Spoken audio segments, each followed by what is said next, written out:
आज पादपों में आंतरिक परिवहन। पादपों में आंतरिक परिवहन के अंतर्गत पादपों में जल का परिवहन। पादपों में जल का परिवहन। पादपों में आंतरिक परिवहन के लिए जिस प्रकार से मनुष्यों में परिवहन के लिए परिसंचरण तंत्र होता है, उस परिसंचरण तंत्र में धमनिकाएं और शिराएं होती हैं, ऐसे ही कुछ पादपों में आंतरिक परिवहन के लिए जाइलम तंत्र वाहिकाएं और फ्लोएम वाहिकाएं होती हैं। यहाँ पे जाइलम तंत्र वाहिकाएं जो होती हैं वे जल एवं खनिज लवणों का मूल रोमों से पत्तियों तक, पौधों के पत्तियों तक पहुंचाने का कार्य करती हैं, जबकि फ्लोएम वाहिकाएं पत्तियों में फोटोसिंथेसिस के फलस्वरूप बने हुए खाद्य पदार्थ का पौधे के विभिन्न भागों तक आवश्यकता अनुसार पहुंचाने का कार्य करती है। तो इस प्रकार पादपों में आंतरिक परिवहन के अंतर्गत खाद्य पदार्थ का नहीं, पहले हम पादपों में जल का परिवहन अर्थात जल के परिवहन के बारे में आपको बताने की चेष्टा कर रहे हैं। तो पादपों में जल के परिवहन जो है वह दो प्रकार से होता है। एक तो मूल रोमों द्वारा जल का अवशोषण और दूसरा जड़ में पानी का संवहन। तात्पर्य यह है कि पहले मृदा के कणों में उपस्थित जल मूल रोमों के द्वारा अवशोषित होगा, फिर जब जल मूल रोमों में आ जाएंगे तो फिर मूल रोमों से वह पौधे के विभिन्न कोशिकाओं के से होते हुए अंत में जाइलम तंत्र वाहिकाओं में पहुंचेगा। तो सर्वप्रथम मूल रोमों द्वारा जल का अवशोषण कैसे होता है, इसको ब्लैक बोर्ड पर चित्र बना के समझाने का प्रयास किया गया है। यहाँ पर जो लाल डाट दिखाई गई है ये मृदा के कण प्रदर्शित कर रहे हैं, और जो लाइनिंग दी गई है वो लाइनिंग जो है वो केशिका जल को बता रहे हैं, और इनके बीच में मूल रोम है। ये यहाँ पर जो ये लाइनिंग दिखाई गई, कोशिकाएं दिखाई गई हैं, यह एपिब्लेमा की कोशिकाएं हैं।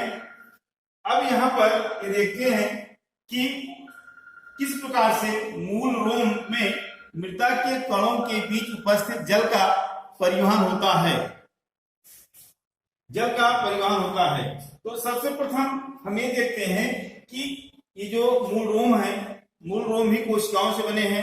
आप जानते हैं कि कोशिकाओं में जीव द्रव्य पाया जाता है, और जीव द्रव्य में विभिन्न पदार्थ होते हैं, कार्बनिक अकार्बनिक मिनरल्स आदि पाए जाते हैं। तात्पर्य यह है कि इसका जो जीव द्रव्य होता है वह सांद्र होता है अपेक्षाकृत मृदा के कणों के बीच उपस्थित जल से। तो यहाँ पर जो सांद्रता है वह कोशिकाओं के जीव द्रव्य की सांद्रता अधिक होती है, और मृदा के कणों के बीच की जो जल की सांद्रता होती है वह का विलयन कम होता है, कम। तो यहाँ पर जल के अणु जो होते हैं वह इस हाई कंसंट्रेशन की तरफ लोअर कंसंट्रेशन से हाई कंसंट्रेशन तक जल के अणु मूल रोम में प्रवेश कर जाते हैं। इस प्रकार से यहाँ पर जो जल होते हैं वो मृदा के कणों से मूल रोमों में प्रवेश करते हैं, और मूल रोमों से प्रवेश करके जड़ की वह लेयर जो होती है जिसे एपिब्लेमा कहते हैं, एपिब्लेमा में पहुंचती है। एक ही दूसरा यहाँ पे आता है कि कोशिका रस का पराशरण दाब। कोशिका रस का पराशरण दाब अर्थात कोशिकाओं में जो द्रव्य भरा होता है प्रोटोप्लाज्म, कोशिका रस का पराशरण दाब भूमि के जल के पराशरण दाब से अधिक होता है। तो यहाँ पर जिस जल का पराशरण दाब कम होता है उधर से जल का परिवहन जिस का पराशरण दाब अधिक होता है उस तरफ होता है। अतः यहाँ पर क्योंकि मृदा के कणों के बीच उपस्थित जल का पराशरण दाब कम है और मूल रोम के कोशिकाओं में उपस्थित जल का पराशरण दाब अधिक होता है, इसलिए मृदा के कणों के बीच से जल मूल रोमों में प्रवेश कर जाता है। इस प्रकार से समस्त पौधों की जड़ों में मूल रोम होते हैं, और जहां पर पौधे खड़े होते हैं उस मिट्टी के आसपास के जल जो है वो यहाँ पे जाते हैं। यहीं पर एक चीज और बता देने की चेष्टा है कि आप लोग सुने होंगे कि खेत में खाद डाल दी गई और नमी कम थी, पौधे मुरझाने लगे। उसका कारण यह होता है कि जब खेत में उर्वरक की छिड़काव कर दिया जाता है, डाल दी जाती है, तो मिट्टी के कणों के बीच उपस्थित जल की सांद्रता बढ़ जाती है अपेक्षाकृत मूल रोमों के कोशिकाओं, मूल रोमों के जीवद्रव्य की। तो जो मूल रोम के कोशिकाओं के जीवद्रव्य के जल होते हैं वे वापस हो जाते हैं, अर्थात मूल रोम से जो है वो मिट्टी की तरफ आ जाते हैं, जिससे पौधा मुरझाने लगता है। और जब पुनः सिंचाई कर दी जाती है अर्थात खेत में पानी दिया जाता है तो पौधों की मुरझान। दूसरा यहाँ पे आता है जड़ में पानी का संबंध। अब देखिए यहाँ पर जब मूल रोम में जल केशिकाओं के, मिट्टी की केशिकाओं के बीच से आ गया रंध्राकाश से, तो यहाँ पर इसकी संरचना देखते हैं। सबसे बाहरी मूल रोम है, मूल रोम के बाद एपिब्लेमा आती है, फिर कुछ कोशिकाओं का समूह दिखाया गया है जिसे हम कार्टस कहते हैं। कार्टस के बाद एक लाइन दिखाई गई है, एक पेरिसाइकिल है, फिर पेरिसाइकिल के बाद इसी में जो है पेरिसाइकिल में ही एंडोडर्मिस है इधर, और यहाँ पर जो पथ कोशिकाएं दिखाई गई हैं, मार्ग कोशिकाएं पथ कहते हैं। फिर इसी से जस्ट जुड़ी हुई जो होती है प्रोटोजाइलम, मेटाजाइलम अर्थात मेटाजाइलम होते हैं।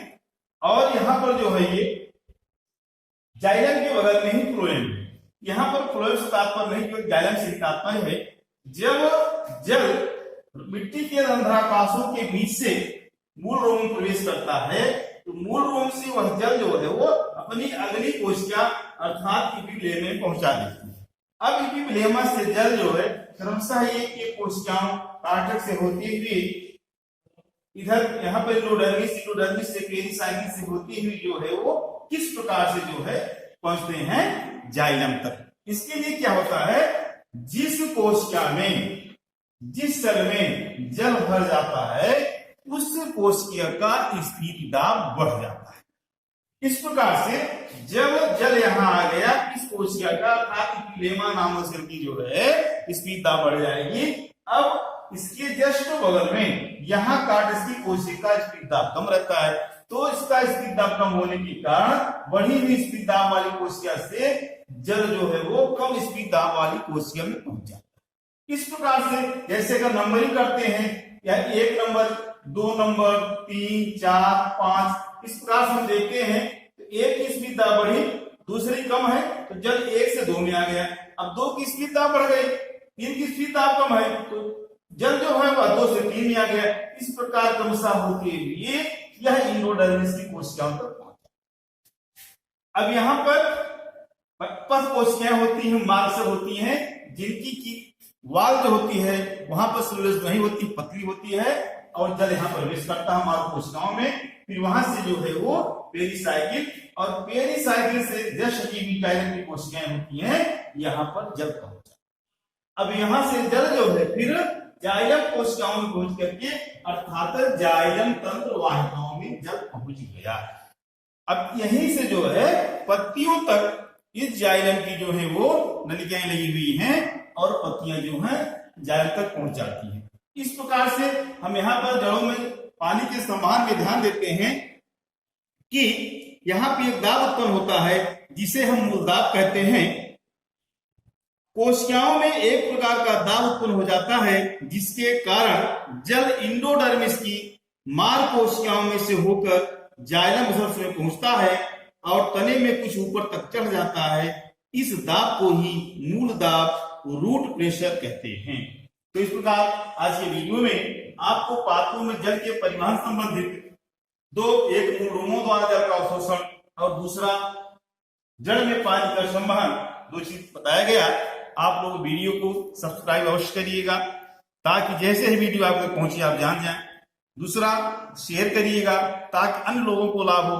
लाइक करिएगा ताकि हमको भी फीडबैक मिले। धन्यवाद।